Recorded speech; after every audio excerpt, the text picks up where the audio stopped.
Hello everyone, I am Gagan. Welcome to Apna Gurukul. तो अभी तक अपन ऑप्टिक्स पढ़ रहे थे। ऑप्टिक्स की एक बहुत अच्छी अच्छी फीलिंग आने लगी है। पता लगने लगा कि ऑप्टिक्स में क्या करना है, कैसे पढ़ना है। एक तरीके का अपन ने एक लेवल सेट कर लिया है, ठीक है। अब और अच्छे से एक एक लेवल ऊपर होते जाएंगे और ऑप्टिक्स में पूरी की पूरी पीएचडी कर डालेंगे, ठीक है। लास्ट लेक्चर में हमने काफ़ी कुछ पढ़ लिया था, अच्छा अच्छा टॉपिक पढ़ लिए थे। लास्ट लेक्चर में हमने जो पढ़ा था वो टॉपिक क्या था, हाँ, अपने पास एक तो एंगल ऑफ डेविएशन पढ़ लिया था अपन ने, एक रोटेशन ऑफ मिरर पढ़ लिया था। लास्ट लेक्चर तक यहाँ तक कवर हो चुका था अपना, ठीक है। तो आज के इस लेक्चर में अपन क्या देखने वाले हैं कि लेट सपोज प्लेन मिरर के सामने एक ऑब्जेक्ट मूव कर रहा है, या फिर ऑब्जेक्ट और प्लेन मिरर दोनों मूव कर रहे हैं, या फिर सिर्फ प्लेन मिरर मूव कर रहा है, या फिर मतलब कोई भी कॉम्बिनेशन मूवमेंट है कुछ भी, तो उससे इमेज पे क्या फर्क पड़ेगा, इमेज की वेलोसिटी पे क्या फर्क पड़ेगा, उसके कुछ केसेस देखते हैं, उसके फॉर्मूला डिराइव करते हैं और उसके क्वेश्चंस करते हैं, ठीक है। तो सबसे पहले बात आती है, चलो सबसे पहले एक बात समझना, फीलिंग के लिए एक बात समझना है कि प्लेन मिरर है। अच्छा, एक ऑब्जेक्ट यहां था, ठीक है, वो टी टाइम बाद यहां आ गया। तो इसकी पहले जब ये ऑब्जेक्ट यहां था तो इमेज कहां बनेगी, यहां पे। और टी टाइम में ऑब्जेक्ट यहां है, तो मैंने क्या बोला था, प्लेन मिरर में कैसी इमेज बनती है, जितनी दूरी पर ऑब्जेक्ट उतनी दूरी पर इमेज। तो इसकी इमेज यहां बन गई, इसको डालते ए पॉइंट, ठीक है, ए जीरो, ये ए टी, ठीक है। तो ये डाल लेते हैं ए जीरो डैश, ठीक है। ए जीरो जीरो डैश का मतलब क्या है, ए की जीरो टाइम पर इमेज, ए आई लिख देते हैं ऐसे, ठीक है। तो इतनी दूरी पर अब इस ऑब्जेक्ट यहाँ पे टी टाइम के बाद यहाँ पे आ गया ऑब्जेक्ट, तो इमेज कहाँ आ जाएगी, और पास आ जाएगी, यहाँ आ जाएगी, ठीक है। तो ये क्या हो गया, ए ऑफ टी टाइम पे इमेज, इमेज की पोजीशन। तो हुआ क्या बेसिकली, ये ऑब्जेक्ट टी टाइम में इतना चला, तो कितना चला, लेट सपोज ये डी है और ये एक्स है, ठीक है। तो ये टी टाइम में कितना चला ऑब्जेक्ट, ऑब्जेक्ट टी टाइम में कितना चला, ऑब्जेक्ट टी टाइम में चला डी माइनस एक्स, कितने टाइम में, टी टाइम में, इन टी टाइम। तो ऑब्जेक्ट की स्पीड क्या होगी, वेलोसिटी ऑफ ऑब्जेक्ट क्या होगी। अभी डायरेक्शन की बात नहीं करें, सिर्फ एक नॉर्मल वेलोसिटी की बात करें, डायरेक्ट स्पीड की बात करें, बेसिकली कह सकते हैं। तो D minus x upon T, इतना हो गया। अच्छा, तो अगर ये ए नोट इससे डी है तो ये भी डी होगा, ये भी डी होगा। अच्छा जी, और टी टाइम बाद यहां आ गया तो ये एक्स है, तो ये भी एक्स होगा, ये भी पता था, तो ये एक्स हो गया। तो यानी कि ये टी टाइम में ही, सेम टाइम में ये कितना चला, ये टाइम कितना है, टी टाइम है, टाइम टी। तो टी टाइम में ए नोड ए टी पे यहीं पे आ गया, तो इसका मतलब ये भी कितना चला, D minus x upon T. तो यानी कि स्पीड तो दोनों की सेम है, वेलोसिटी मतलब स्पीड तो दोनों की सेम है, लेकिन अगर आप मिरर पे बैठ के देखोगे तो ये मान लो ऐसे चला, ये यहां से यहां आ गया, तो ये कहां से कहां आया, यहां से यहां आया। इसका मतलब क्या हुआ, अगर आप यहां बैठे हो तो क्या हो रहा है, ये इसकी डायरेक्शन क्या है, इधर, और इसकी डायरेक्शन क्या है, इधर। तो डायरेक्शन अपोजिट है बेसिकली, अगर आप मिरर पे बैठ के देख रहे हो। तो अगर मिरर पे बैठ के देख रहे हो तो velocity of image with respect to mirror is equal to velocity of minus of velocity of object with respect to mirror. लिख सकता हूं कि मैं मिरर पे बैठ गया, ठीक है, तो मिरर की वेलोसिटी जीरो ही होगी। तो अब क्या होगा, वेलोसिटी ऑफ इमेज जो होगी वो minus time of velocity of object होगी। दिख रहे हैं यहां से साफ साफ। अगर इस केस में क्या है, मेरा रेस्ट पे था तो जीरो जीरो हो जाएगी, तो वेलोसिटी जो जितनी इधर जा रही है उतनी ही इधर होगी, लेकिन क्या माइनस साइन है, क्योंकि अगर मैं इस साइन को पॉजिटिव मान लेता हूं तो इसकी वेलोसिटी कितनी है, इसकी इतनी है, सेम वेलोसिटी है, डायरेक्शन अपोजिट है। इसका मतलब क्या हुआ, हम लिख सकते हैं velocity of I with respect to mirror, velocity of image with respect to mirror is equal to minus of velocity of object with respect to mirror. इसको खोल के क्या लिखता हूं, velocity of image minus velocity of mirror is equal to minus time of velocity of object minus velocity of mirror. इसको ये लिख सकता हूं। अच्छा जी, velocity of image is equal to, इसको मैं इधर ले जाता हूं, क्या बन गया, ये वीएम और ये माइनस माइनस प्लस, तो 2vm हो जाएगा, 2vm माइनस वी नोट। इसका मतलब क्या हुआ, velocity of image is equal to 2 times of velocity of mirror minus velocity of object. ये अपना फॉर्मूला आ गया जनरल। अच्छा, ये फॉर्मूला क्या आया है, ये फॉर्मूला उस कंपोनेंट के लिए आया है जो मिरर के नॉर्मल के अलोंग है, या कह सकते हैं मिरर के परपेंडिकुलर है। मिरर के परपेंडिकुलर जो कंपोनेंट है वेलोसिटी का, उसके लिए ये फॉर्मूला आएगा। तो इसमें स्पेशल पॉइंट डाल के लिख लेना, पहले तो ये फॉर्मूला लिख लो, नहीं तो होच पोच हो जाएगा। ये फॉर्मूला है, velocity of image is equal to velocity of mirror minus velocity of object, और यहां लिख दो valid only for perpendicular component, या फिर इसको थोड़ा और डिफाइन करके लिखूंगा तो इसको लिखूंगा valid only for component which are perpendicular to mirror, या फिर अलोंग द नॉर्मल, नॉर्मल के पैरेलल जो भी, ठीक है, ये लिख सकते हैं अपन। तो जो ये फॉर्मूला बनाया है अपन ने किसके लिए बनाया है, ये बनाया है अपन ने परपेंडिकुलर कंपोनेंट के लिए। अच्छा, ये परपेंडिकुलर क्यों बोल रहा हूं मैं, चलो इमेजिन करो यार, अब शीशा, यहां शीशा रखो, लेट्स सपोज यहां शीशा है, यहां शीशा है, मैं शीशे में ऐसे मूव हो रहा हूं तो इमेज भी ऐसे ही मूव होगी, सेम डायरेक्शन में मूव होगी और उतनी ही मूव होगी वेलोसिटी। तो ये फॉर्मूला तो वहां वैलिड नहीं होगा, क्योंकि अगर मैं ये फॉर्मूला वहां लगा दूं तो वैल्यू, अगर मान लो मिरर रेस्ट पे भी है तो ये तो जीरो हो ही गया। अगर मैं ये फॉर्मूला लगाने चलूं तो मैं अगर ऐसे मूव करूं तो इमेज मेरी ऐसे मूव होगी, ऐसे, समझ रहे हो, ये मेरा मिरर है, मैं ऐसे मूव हो रहा हूं तो इमेज ऐसे मूव होगी इस फॉर्मूले के अकॉर्डिंग। जबकि ऐसा नहीं होता रियल लाइफ में। रियल लाइफ में कैसा होता है, अगर मैं मिरर के पैरेलल मूव कर रहा हूं, ऐसे ऐसे, या फिर ऐसे मूव कर रहा हूं, ऐसे, परपेंडिकुलर कौन सा डायरेक्शन थी, जो नॉर्मल कह लूंगा, ये नॉर्मल, ये नॉर्मल, ठीक है। अब मैं इस नॉर्मल के ऐसे या फिर ऐसे ऐसे मूव कर रहा हूं ना कहीं, तो इसका मतलब क्या हुआ, ये क्या हुआ, ये नॉर्मल थी, नॉर्मल की लाइन ये थी, तो अगर नॉर्मल, ये भी पैरेलल है नॉर्मल के, ये भी पैरेलल है नॉर्मल के, ठीक है, समझ रहे हो, और मैं ऐसे जा रहा हूं, नॉर्मल के अलोंग जा रहा हूं आगे पीछे, तो वो परपेंडिकुलर डायरेक्शन मानेगी, यानी कि मिरर के परपेंडिकुलर, ठीक है। और मैं वेलोसिटी ऐसे ऐसे मूव कर रहा हूं तो ये मिरर के साथ साथ हो गई, ऐसे ऐसे मूव कर रहा हूं तो ये मिरर के साथ साथ हो गई।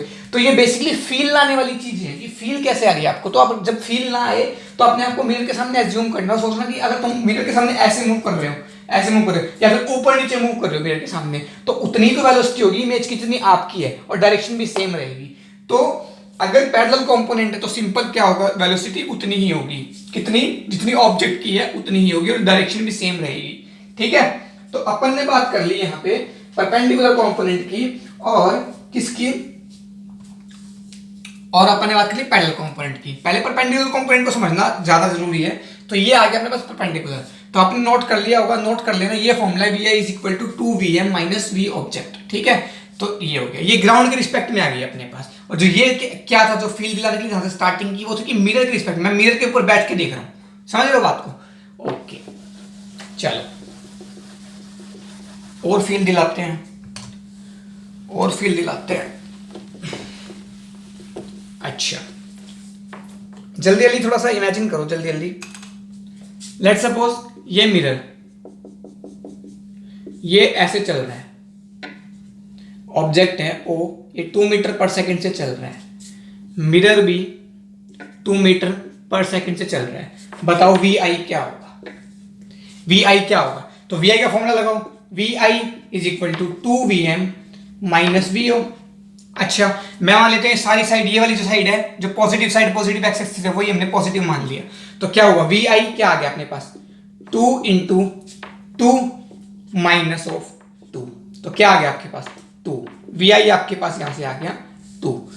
तो वेलोसिटी जो यहाँ पे इमेज है वो कैसे मूव करेगी, सेम ऐसे 2 मीटर पर सेकंड से चलने लगेगी। आगे बात समझ में आ गई होगी। अच्छा, और थोड़ा सा चेंज कर लेते हैं। लेट्स सपोज ये ऑब्जेक्ट है, ये चल रहा है 5 मीटर पर सेकंड से, और ये ऐसे चल रहा है मिरर 4 मीटर पर सेकंड से। अब बताओ वेलोसिटी ऑफ इमेज। अच्छा, मैंने मान लिया ये डायरेक्शन अपनी पॉजिटिव है, ये वाली, ठीक है, ये डायरेक्शन मैंने पॉजिटिव डायरेक्शन मान ली। तो क्या हुआ, v of i is equal to, ठीक है, minus of 2 into 4 minus of 5, ठीक है। माइनस यहां पे क्यों लगाया, 2 इंटू वी एम, और वी एम क्या है, -4 है, तो 2 into -4 that is -8, V I is equal to -8 और माइनस ओ यानी कि -5 दैट इज -13। तो जो इमेज होगी वो ऐसे मूव करेगी 13 मीटर पर सेकंड से। आगे बात समझ में, कोई दिक्कत वाली बात नहीं होनी चाहिए, परेशानी वाली बात नहीं होनी चाहिए। नोट कर लो फटाफट से, नोट कर लो जल्दी से।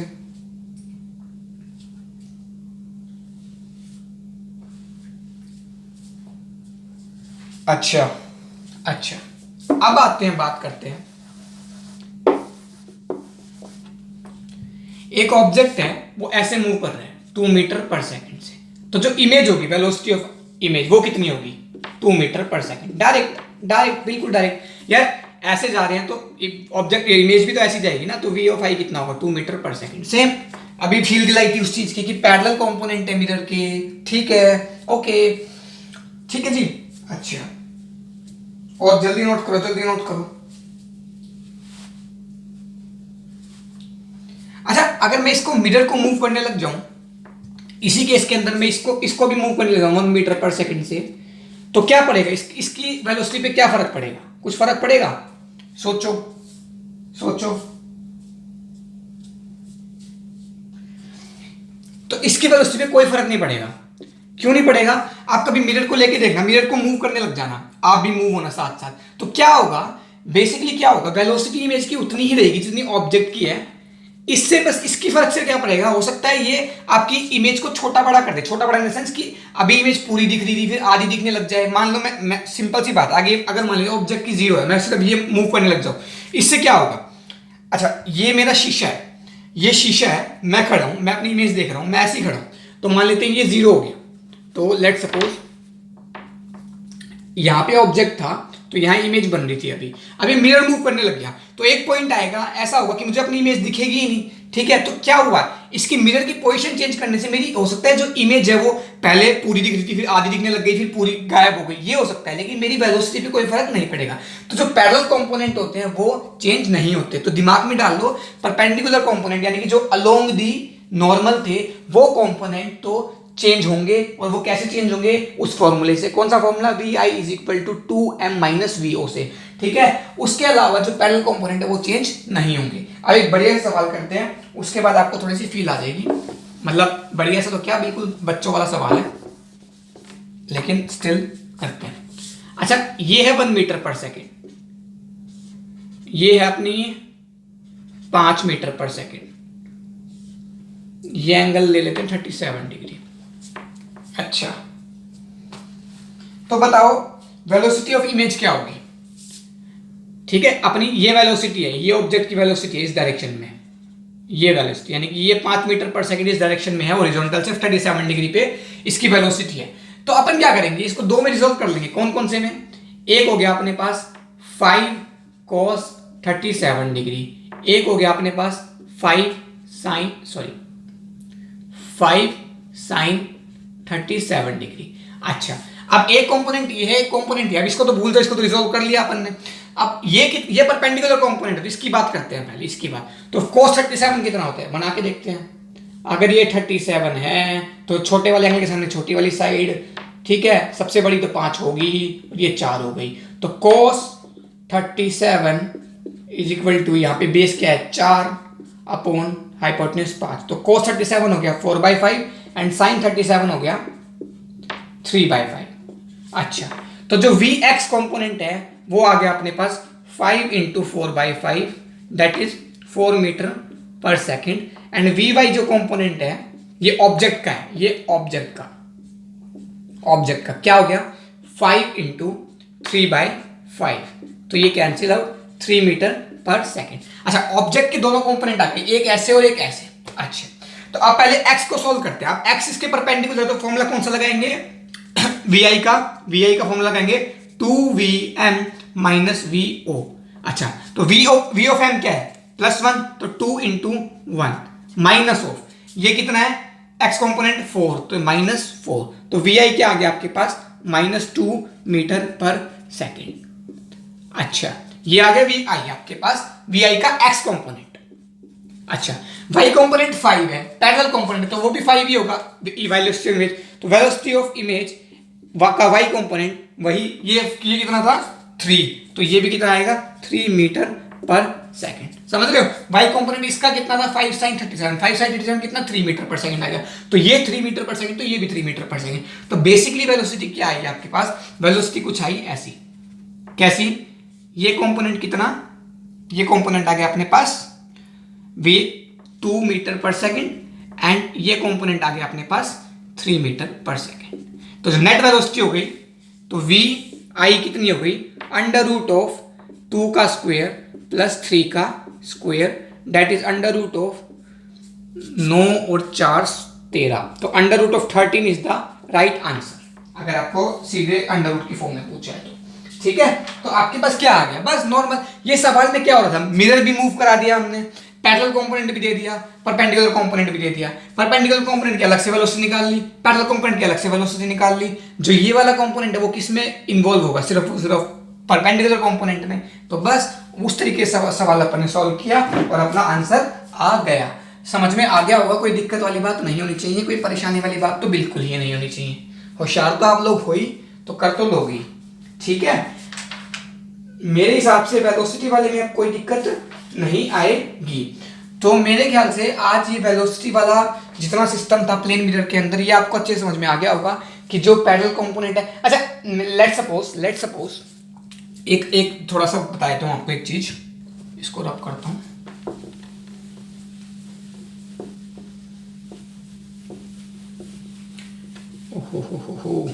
हाँ, लेट सपोज एक मिरर है, mirror is in X Z plane. ठीक है, तो जो परपेंडिकुलर कंपोनेंट होगा वो कौन सा होगा,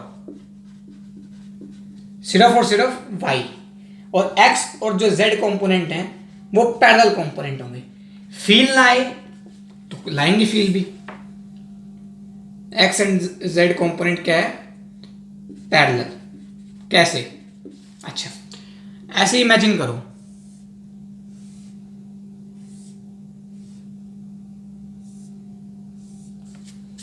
ठीक है,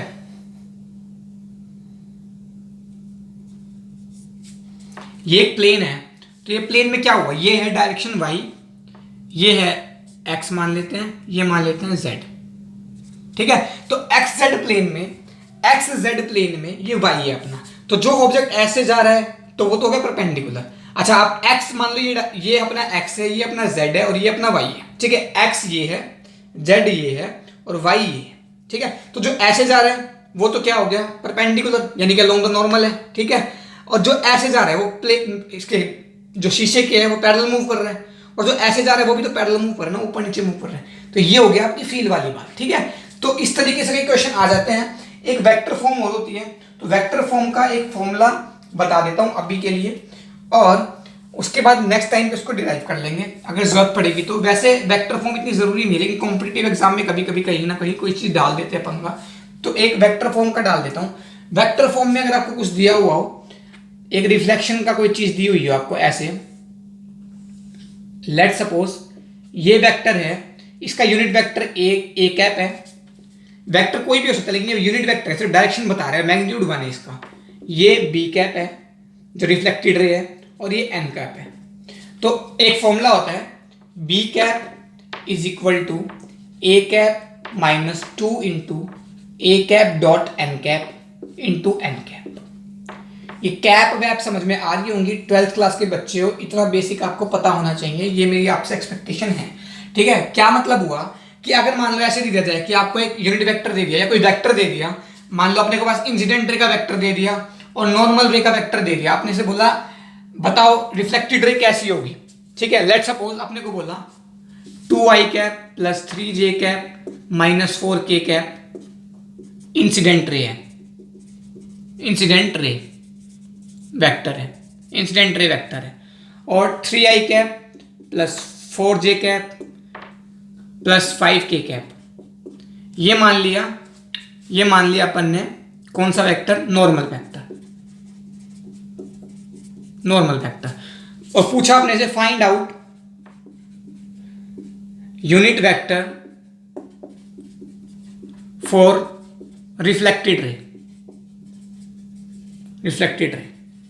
तो इंसिडेंट रे वाले का क्या है, ए वेक्टर, नॉर्मल रे कौन सा है, एन वेक्टर, तो अपने को बी वेक्टर निकालना है, उसका यूनिट वेक्टर निकाल देना है बेसिकली। तो ये मान लो ए वेक्टर था अपने पास और ये मान लो एन वेक्टर था अपने पास, तो पहले ए कैप निकालेंगे। ए कैप कैसे निकलती है पता है आपको, इसी के वेक्टर को इसी के मैग्नीट्यूड से डिवाइड कर दो, उसको यूनिट वेक्टर निकल जाता है। तो क्या हुआ, 2i cap plus 3j cap minus 4k cap upon under root of 4 plus 9 plus 16, तो डेट इज 29 आ गया, डेट ये आ गया 2i कैप प्लस 3 ये J cap minus 4k cap upon में अंडर रूट ऑफ 29। अच्छा, इसी तरीके से एन कैप निकाल लिया। एन कैप कैसे निकालोगे, इसी को इसके मैग्नीट्यूड से डिवाइड कर दोगे, दोनों ये अपने पास ए कैप निकल गया, एन कैप निकल गया, ए कैप निकल गया, एन कैप निकल गया, पुट कर दो बी कैप निकल जाएगा अपने पास। वही तो निकाला था, unit vector of reflected ray निकालना था, अपना आंसर यहां से आ जाएगा। मेरा बस मकसद आपको टॉपिक समझाना था, तो ये टॉपिक समझ लो बस। क्या फॉर्मूला है, अगर आपने को कोई ऐसे दो वेक्टर, कोई भी दो वेक्टर दी, तीसरा पूछ रहा है, तो फॉर्मूला है B cap is equal to A cap minus 2 into A cap dot N cap, उस फिर ब्रैकेट में एन कैप। ठीक है, ये कैप ऐसे सारे यूनिट वेक्टर है, जो भी वेक्टर अपने को दे रखा है अगर वो यूनिट वेक्टर है तो ठीक है, नहीं है तो उसको पहले यूनिट वेक्टर में कन्वर्ट करो और फिर निकालो, ये फॉर्मूला तभी अप्लाई होगा। तो बस आज के लेक्चर में अपन इतना ही रखते हैं, इसका डेरिवेशन में नेक्स्ट टाइम पे आपको करा दूंगा, आज का लेक्चर लंबा हो जाएगा। तो इसका जो डेरिवेशन है वो वैसे रिक्वायर्ड नहीं, लेकिन फिर भी चलो सीख लेंगे, सीखने में कोई बुराई नहीं है। ठीक है, तो तब तक के लिए बाय बाय, टेक केयर, अच्छे से पढ़ लो। अभी स्टार्टिंग अपन ने काफी अच्छी कर ली, प्लेन मिरर आपका खत्म हो चुका है, नेक्स्ट लेक्चर पे अपन स्फेरिकल मिरर्स पे मूव करेंगे। ठीक है, तो तब तक के लिए बाय बाय, टेक केयर।